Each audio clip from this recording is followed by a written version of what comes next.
Les traitements par inhalation. Quel est l'objectif des traitements par inhalation? Eh bien, c'est de déposer dans le poumon, directement dans les bronches, voire les bronchioles, la dose efficace des médicaments nécessaires.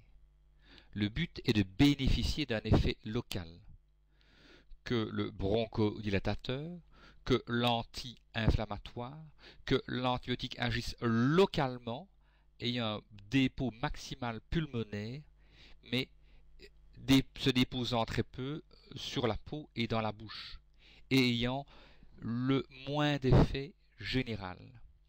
Le but, évidemment, est que ces systèmes soient pratiques et bon marché.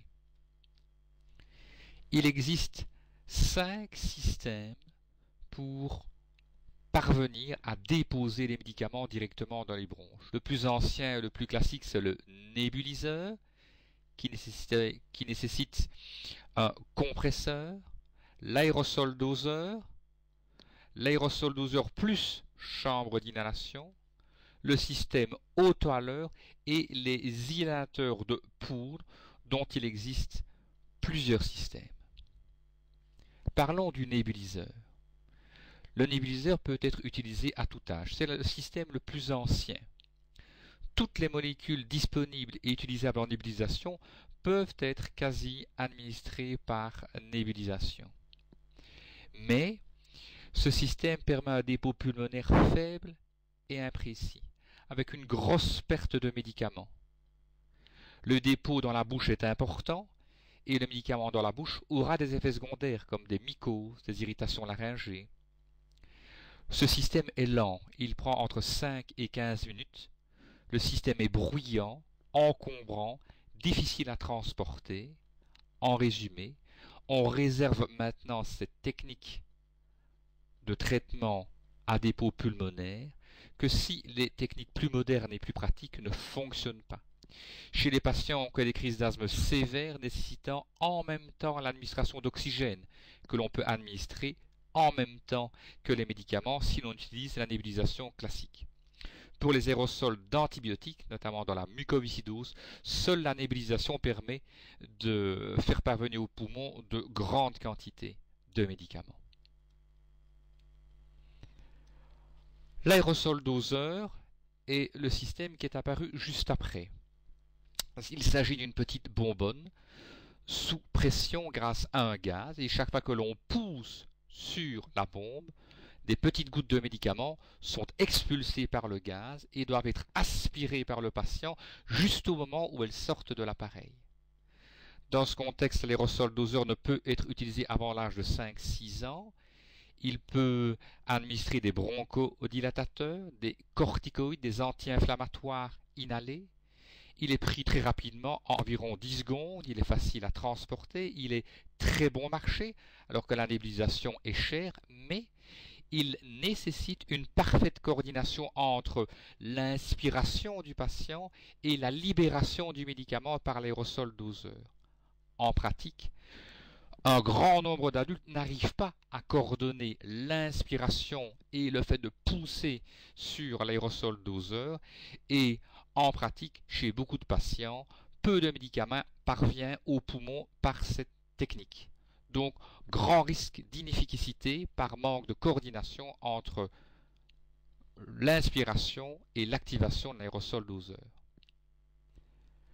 Pour remédier à cela, on a couplé à l'aérosol doseur une chambre d'inhalation. En effet, même s'il y a un petit retard entre le déclenchement de l'aérosol doseur et l'inspiration, les molécules restent piégées dans la chambre et le médicament n'est pas perdu. L'aérosol doseur plus chambre d'inhalation peut être utilisé en fait à tout âge. Son administration est rapide. Par aérosol doseur, par dose, il faut compter 10 à 15 secondes de temps. Cette technique reste pratique et transportable, assez bon marché, il faut ajouter le prix de la chambre, il faut transporter la chambre. Le gros avantage outre de cette technique est que le dépôt buccal de médicaments est faible, alors qu'avec l'aérosol doseur, seul le dépôt buccal est important. Il n'y a pas besoin de coordination parfaite entre l'activation de l'aérosol doseur et l'inspiration du patient. Le dépôt pulmonaire est excellent, d'autant plus que la chambre d'inhalation est non électrostatique. Je vais vous expliquer de quoi il s'agit. En effet, si la chambre est métallique ou savonnée, les gouttelettes de médicaments ne seront pas piégées par la chambre, tandis que si la chambre est en plastique, si la chambre est électrostatique, les gouttes de médicaments seront piégées par la chambre et le patient recevra peu de médicaments. La chambre permet et sélectionne l'inhalation de petites gouttes qui vont profondément dans le poumon et soignent correctement l'asthme. Cette technique donc de l'aérosol doseur plus chambre d'inhalation a l'avantage d'être utilisable à tout âge, elle est pratique, elle est assez bon marché, permet un excellent dépôt pulmonaire pour un faible dépôt buccal. C'est le golden standard du traitement par aérosol doseur. Le système auto-halleur a été développé par la suite. Il s'agit également d'une bombe de médicaments contenant du gaz sous pression et c'est des gouttelettes de médicaments qui sont évacuées par ce système. Mais ce qu'il apporte est un système de déclenchement automatique qui libère le produit parfaitement coordonné à l'inspiration. Il n'y a donc plus besoin de chambre d'inhalation. Le système est aussi rapide, il est pratique, il est transportable, il est un peu moins bon marché, il permet un faible dépôt buccal pour un très bon dépôt pulmonaire. Le système Cuvard auto-halleur permet un dépôt particulièrement bon car les gouttelettes sont très fines.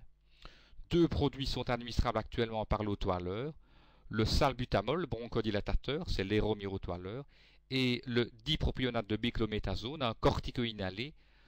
Il porte le nom de Gvar et permet d'inhaler soit 100, soit 50 microgrammes par dose. Ensuite existe un ensemble d'inhalateurs de poudre, qu'il s'agisse du discus, du turbaleur, de l'aérolyzer ou du novoliseur. Ces médicaments sont utilisables dès l'âge de 5-6 ans. Ils ont un déclenchement automatique par l'inspiration. Il n'y a donc pas non plus besoin de coordination parfaite entre l'inspiration et l'activation de l'appareil. Il n'y a pas besoin de chambre d'inhalation.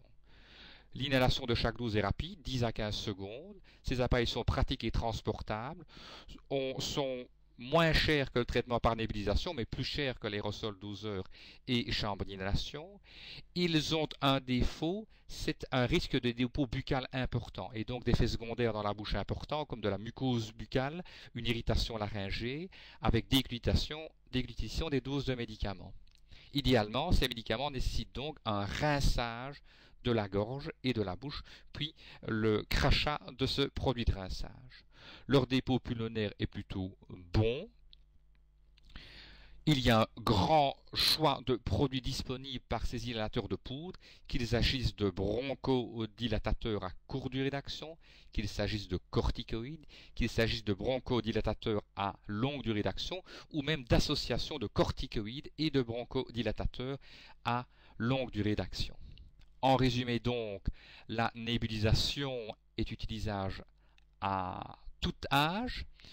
Elle n'est pas très pratique car elle est bruyante, elle est chère, elle est longue, elle ne permet qu'un mauvais dépôt pulmonaire avec un dépôt buccal important. C'est donc une technique qu'il faut réserver aux échecs des techniques plus modernes, aux patients nécessitant en plus de l'oxygène et pour les patients qui nécessitent un traitement antibiotique local comme dans la mucoviscidose. L'aérosol doseur simple est une technique qui peut être utilisée à partir de l'âge de 5-6 ans. Elle n'est pas très pratique car elle nécessite une parfaite coordination entre l'activation de l'appareil et l'inhalation. Elle est transportable, elle provoque un dépôt pulmonaire aléatoire avec un dépôt buccal assez important.